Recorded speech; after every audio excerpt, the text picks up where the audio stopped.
Continúan las noticias en France 24. Esto es El Mundo Ahora. Mi nombre es Ángela Gómez y aquí están los titulares.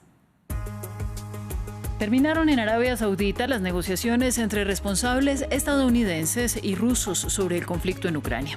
Tras más de 12 horas de conversaciones, las partes solo anunciaron que publicarán una declaración conjunta este martes. El encuentro buscaba establecer una tregua parcial en Ucrania después de más de 3 años de ofensiva rusa. El presidente de Turquía calificó de movimiento violento las masivas protestas por el encarcelamiento del líder opositor Ekrem İmamoğlu, mientras las manifestaciones continúan por 6º día consecutivo. Hay más de 1.000 detenidos, incluidos periodistas. Y el gobierno de México descartó indicios de un campo de exterminio en el llamado Rancho Izaguirre. Según el secretario de Seguridad, se trataría de un centro de entrenamiento. Las autoridades también detuvieron a quien era el principal responsable de reclutar personas para el cartel Jalisco Nueva Generación.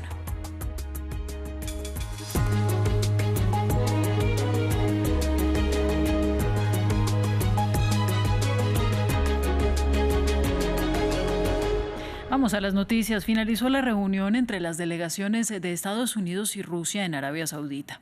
El encuentro, que duró más de 12 horas, no produjo declaraciones de las partes, que anunciaron un comunicado para este martes. Así, sigue en reserva lo discutido en la cita, que buscaba principalmente establecer una tregua parcial en Ucrania, después de más de 3 años de ofensiva rusa, incluido un cese que permita retomar el comercio en el Mar Negro. Aún está pendiente un nuevo encuentro entre Washington y Kiev. Previamente habló el portavoz ruso Dmitry Peskov. Hasta el momento no ha habido otras órdenes del presidente. Nuestras Fuerzas Armadas están cumpliendo todas las instrucciones del comandante en jefe supremo. Pero por supuesto, estamos monitoreando la situación muy de cerca y nuestros homólogos estadounidenses también pueden monitorearla y extraer las conclusiones pertinentes. Vamos ahora a las noticias de la Franja de Gaza, porque Egipto propone revivir el cese del fuego con la liberación de 5 rehenes israelíes de Hamás cada semana, a cambio de que Benjamín Netanyahu implemente la segunda fase de la tregua rota del 18 de marzo. En la última jornada fueron al menos 65 asesinatos, incluidos 2 periodistas locales. Y también fue impactado un edificio de la Cruz Roja en Rafah, afectando su capacidad operativa. El ejército dijo que erró en la identificación del lugar. Sobre lo que pasa en terreno nos amplía nuestro corresponsal Federico Cuellar Verena. Israel sigue intensificando la violencia de sus ataques en Gaza y solo este lunes se mató a más de medio centenar de palestinos, según el recuento parcial de los hospitales del enclave. Entre las más recientes víctimas se encuentran otros 2 periodistas, lo que eleva a 208 el número de comunicadores asesinados por ataques israelíes en Gaza desde el 7 de octubre de 2023, de acuerdo al registro del gobierno local. Uno de ellos es Hossam Shabbat, freelance de 24 años que trabajaba para la cadena qatarí Al Jazeera. Según este medio, el vehículo en el que viajaba fue atacado directamente cuando circulaba por la parte este de Beit Lahia, en el norte de la franja. Horas antes, otro ataque israelí asesinó a Mohamed Mansour del canal Palestine Today junto a su esposa y su hija mediante un bombardeo a su vivienda en Han Yunis, al sur de Gaza. Sobre el bombardeo israelí de anoche contra el hospital Nasser de Han Yunis, tanto el ejército hebreo como Hamás han confirmado que en el ataque murió un alto cargo del buró político, Ismail Barhum, quien según Israel supervisaba las finanzas del grupo en Gaza. Desde el hospital señalaron que este ataque también mató a un adolescente de 16 años que se recuperaba de una cirugía. Mientras Gaza es empujada otra vez a la muerte, la devastación y la escasez de alimentos, agua y combustible, fuentes egipcias han señalado a varios medios que El Cairo presentó una nueva propuesta para revivir la tregua. El plan requeriría que Hamás se presente información detallada sobre los 59 rehenes israelíes que siguen cautivos en Gaza y libere inicialmente a 5 de ellos a cambio de la reanudación de la ayuda humanitaria y de una semana de pausa. Según Reuters, en nuevas liberaciones de 5 secuestrados se repetirían cada semana de la mano de una implementación gradual de la segunda fase del acuerdo ya firmado, que incluye el retiro de las tropas israelíes. Hamás habría respondido positivamente a la idea, pero según medios locales, Israel dice que aún no ha recibido ninguna nueva propuesta. Continuamos. Es el 6º día de multitudinarias protestas en Turquía en rechazo a la detención del alcalde de Estambul, Ekrem İmamoğlu. Miles de personas han vuelto a tomarse las calles de diferentes ciudades un día después que la justicia decidiera que el opositor debería ingresar a prisión a la espera de un juicio en su contra. Este lunes, el presidente Recep Tayyip Erdogan cargó contra la oposición y las manifestaciones, a las que calificó de ser un movimiento violento. Un movimiento de violencia, así calificó el lunes el presidente turco Recep Tayyip Erdogan a las protestas en apoyo al alcalde de Estambul, Ekrem İmamoğlu, que fue detenido el pasado miércoles y acusado de corrupción. Lo que hemos presenciado en los últimos 5 días nos ha vuelto a mostrar la verdad. Un país como Turquía tiene un principal partido de la oposición que es demasiado pequeño, demasiado primitivo y demasiado débil en términos de previsión, visión y calidad. Se ha puesto de manifiesto una vez más que no se puede confiar en ellos para dirigir un país ni a los gobiernos locales, ni siquiera un buffet. La policía turca ha detenido a más de 1.100 personas hasta ahora, incluidos periodistas. Las protestas se han extendido a más de 55 de las 81 provincias de Turquía. İmamoğlu es considerado el único político que podría derrotar a Erdogan en las urnas. El domingo afirmó haber sido elegido por una abrumadora mayoría como candidato del principal partido de la oposición, el CHP, para las elecciones presidenciales de 2028. El apoyo a İmamoğlu aumentará. En lugar de la cárcel, está en camino para la presidencia. El hombre está en la cárcel, pero no ha cometido ningún delito. En el pasado, lo mismo sucedió con Erdogan. Estuvo 3 meses en la cárcel en 1999. İmamoğlu está en el mismo camino ahora. En 2024, la victoria de İmamoğlu a la alcaldía de Estambul sorprendió a la escena política turca y fue considerado como una derrota para el Partido de la Justicia y el Desarrollo o AKP de Erdogan. Erdogan, quien domina la política turca como primer ministro y luego como presidente desde 2003. Este lunes se cumplen 10 años de la catástrofe aérea que se cobró la vida de las 150 personas a bordo del vuelo 9525 de Germanwings. El avión se dirigía a Alemania desde España, cuando el copiloto lo estrelló deliberadamente.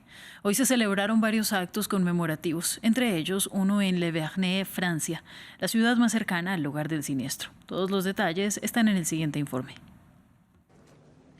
Con 144 pasajeros y 6 miembros de la tripulación muertos, fue una tragedia que afectó a 3 países, España, Francia y Alemania.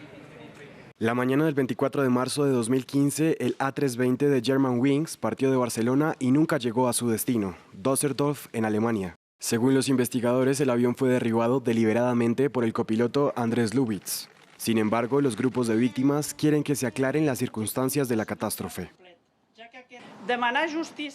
Exigir justicia y reparación para las víctimas es avanzar. Conseguirlo es honrar su memoria. Una torre de control detectó un descenso de altitud e intentó ponerse en contacto con los pilotos, pero no obtuvo respuesta. Se encontraron restos a lo largo de varios kilómetros en los Alpes franceses. Los datos recuperados del vuelo revelaron que Lubitz estaba solo en la cabina y bloqueó la puerta para que nadie más pudiera entrar. El joven de 28 años había recibido tratamiento por tendencias suicidas. Un mes antes del accidente, un médico le declaró no apto para el trabajo, prescribiéndole una estancia en un hospital psiquiátrico. La prescripción estaba ahí, pero el médico asumió que Andrés Lubitz iría por voluntad propia. En teoría, pudo haber sido hospitalizado a la fuerza.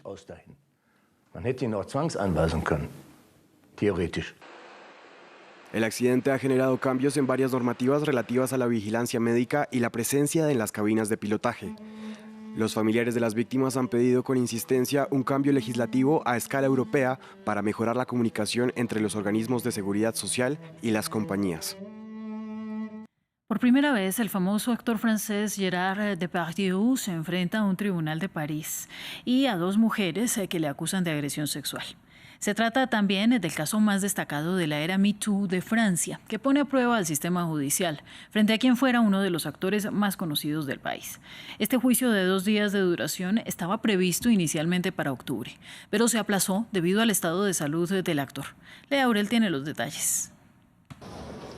Después de haberse enfrentado durante años a numerosas acusaciones de agresiones sexuales, Gérard Depardieu se presentó este lunes al primer juicio oficial en su contra. Los fiscales acusan al destacado actor francés de 76 años de haber presuntamente manoseado a una ayudante de decoración y a una ayudante de dirección durante la producción de una película en 2021. Depardieu niega haber cometido delito alguno y su abogado afirma que todas esas acusaciones son una mentira.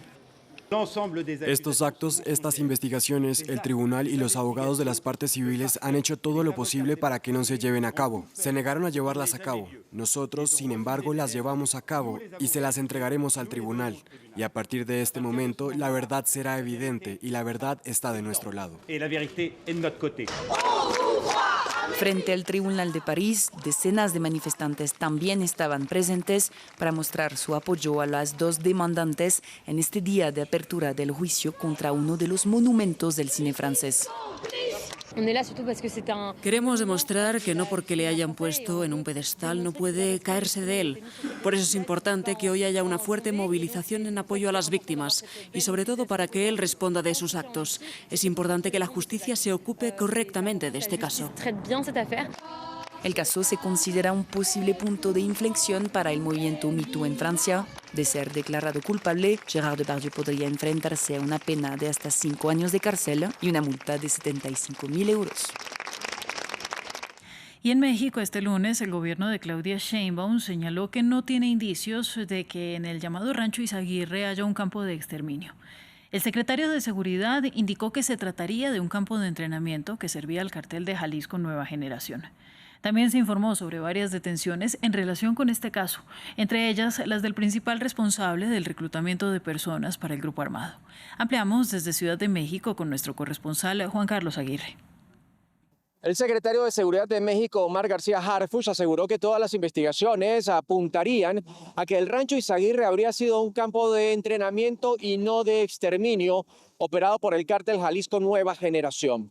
Tal aseveración habría salido de la confesión de alias El Lastra, quien fue capturado este fin de semana en Ciudad de México por ser el responsable del reclutamiento de hombres y mujeres y también por el funcionamiento del rancho entre mayo de 2024 y marzo de 2025. Entre las declaraciones más escabrosas que habría dado El Lastra sería la admisión de que sí se asesinaron allí a quienes se resistían al entrenamiento o intentaban escapar del rancho Izaguirre. Es de destacar que pues la modalidad que tenían para captar a personal era el de anuncios falsos, de ofertas de trabajo como guardias de seguridad. Esto lo hacían en redes sociales con salarios que iban entre los 100 y los $600 semanales. Ahora el debate sobre un tema que quieren alejar de la politización es de cuántas personas entonces debían ser asesinadas allí para calificarlo como un campo de exterminio. García Harfuch aseguró además que la dependencia a su cargo no tiene confirmado por ahora la presencia de restos humanos en el rancho. Es de recordar que para este martes se espera una acalorada discusión en el Senado mexicano. Partidos de oposición intentaron instalar una comisión de investigación con presencia de la CIDH y la OEA para que esto fuera investigado, pero los miembros del partido Morena y sus aliados decidieron levantar el quórum el pasado jueves y dejar hasta para mañana esta discusión. Y en noticias de economía, el presidente de Estados Unidos, Donald Trump, extendió su amenaza arancelaria a quienes compren petróleo o gas a Venezuela y advirtió que pagarán un arancel del 25% sobre cualquier producto que ingrese a su país. Según indicó el mandatario en su red social Truth Social, la decisión obedece a que el gobierno de Nicolás Maduro no ha hecho lo suficiente para frenar el flujo de migrantes hacia el norte, a quienes llamó asesinos y personas de naturaleza muy violenta. El mayor comprador de petróleo venezolano es China, pero hay otros clientes como España, Italia, Cuba e India. Y vamos a cerrar en Ecuador. El Tribunal Contencioso Electoral negó el recurso de apelación y ratificó la suspensión por 2 años de los derechos de participación a la vicepresidenta del país, Verónica Abad. Esta decisión le impide a Abad asumir temporalmente la presidencia durante la campaña electoral para la segunda vuelta presidencial, en la que el mandatario y candidato Daniel Noboa debe pedir licencia. Además, se ratificó la multa de $14.100 impuesta en la sentencia de primera instancia. Abad había denunciado por violencia política de género a Noboa y otros miembros del gobierno y le había acusado de liderar un acoso contra ella para reforzarla a dimitir y evitar así delegarle la presidencia antes del balotaje. Recuerde que la ampliación de esta y otras noticias está en nuestro sitio web france24.com. Y más adelante regresamos con un nuevo informativo. Quédese con nosotros.